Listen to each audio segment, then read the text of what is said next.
Hello, everyone. This is Dawn at Twin Hearts Ablaze. I have a short prayer I want to share with you today, but I want to give you just a little bit of context. Yesterday morning, I recorded a video. I was guided to get up and do one of my recreation circles and share it with you. But it ended up, I was talking a lot about the Sacred Heart of Jesus and a couple of experiences that I had in Ireland with coming to a deeper understanding about what that is. And yesterday was in the Catholic tradition, the celebration of the Sacred Heart of Jesus. I'm not Catholic, but I didn't know that. And so I began talking about that, and I did my Aramaic Lord's Prayer, which is a part of my practice, has been for many years, where I sing that in the mornings, and I was sharing that with you. I may add that to this video at the end. And what happened was it went on for an hour and 45 minutes. It was deeply moving for me. It was very healing, and it ended up being it was really, really moving. But of course, the video was super long, and I just simply did not have the time to edit it down.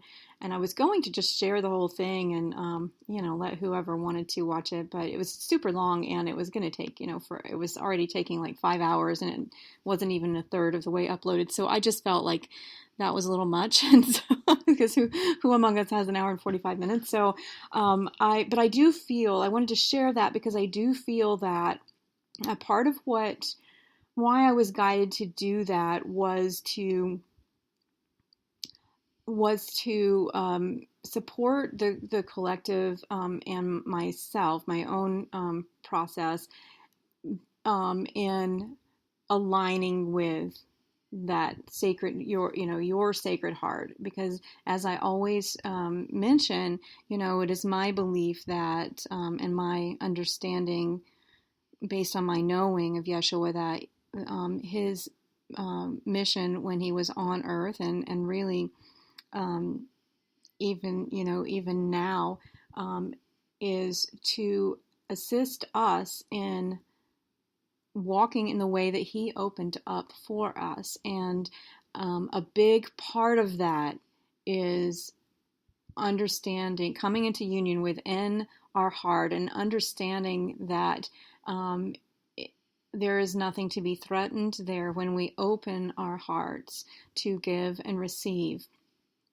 And so I talked a lot in that video about, all that I learned when I began seeing the Sacred Heart everywhere, and mostly in cemeteries and on statues, and all that taught me about the importance of returning to an open-hearted way of living. And so, so that was yesterday. And this morning, when I woke up with just feeling such a presence of love, a closeness, with my twin, and a closeness with nature. And yesterday there were quite a few signs and synchronicities for me, very on a very spiritual level. So there were the numbers and the ordinary signs, but like my two hawks were with me, and clouds. The clouds are amazing. So I just was really feeling. It was interesting. I was feeling like, okay, something is happening, something is coming, and in one sense, it felt like everything was coming apart yesterday, and I was being pulled open. And I did keep thinking about through the day, like that Sacred Heart, and I was like, "Hey, this is too much. Let's slow it down." And then last night I had an experience where it was deeply moving for me, where a lot of love came pouring out of me.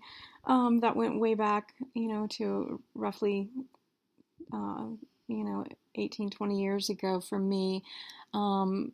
Some of it related to my divine counterpart, but also related to or a number of times in that period of my life where I really was in a state of openness and grace and giving and receiving, and super, that channel, that connection was to the divine was open. So brings me to today. Today is the feast day of Mother Mary, and when I woke up feeling such love, and I felt her presence very much, and remembered that today was another feast day for her. And as I was, so I was going to look that up and see, kind of read about that. I don't, it's interesting. I've heard a couple of people talking about these feast days, and I've never been one to follow them, but for some reason the last couple of months, they've really been calling to me. And so as I was looking that up, and I encourage you to do that if that speaks to you as well, I found something that was the prayer of the day yesterday. And this is on Catholic.org. Again, I'm not Catholic, not necessarily advocating the Catholic Church, but this prayer is a marriage blessing prayer. And I knew when I saw it, I was meant to share it with you. It says this: "We thank you, O God, for the love you have implanted in our hearts. May it always inspire us to be kind in our words, considerate of feeling, and concerned for each other's needs and wishes. Help us to be understanding and forgiving of human weaknesses and failings. Increase our faith and trust in you, and may your prudence guide our life and love. Bless our marriage, O God, with peace and happiness, and make our love fruitful for your glory and our joy, both here and in eternity." I just wanted to share that with you. I feel very much that we are at a point right now, many of us, that this, the full surrender, not only in and of ourselves, but to one another, the divine counterparts, and to God. And it may not look like that. It does not look like that in my world, just FYI. However, I truly believe that we are meant to prepare the space in our hearts first, to plant the seeds, to water the love, and to trust. So I will post the prayer below so that you have that, and may all of our unions be blessed. Thank you.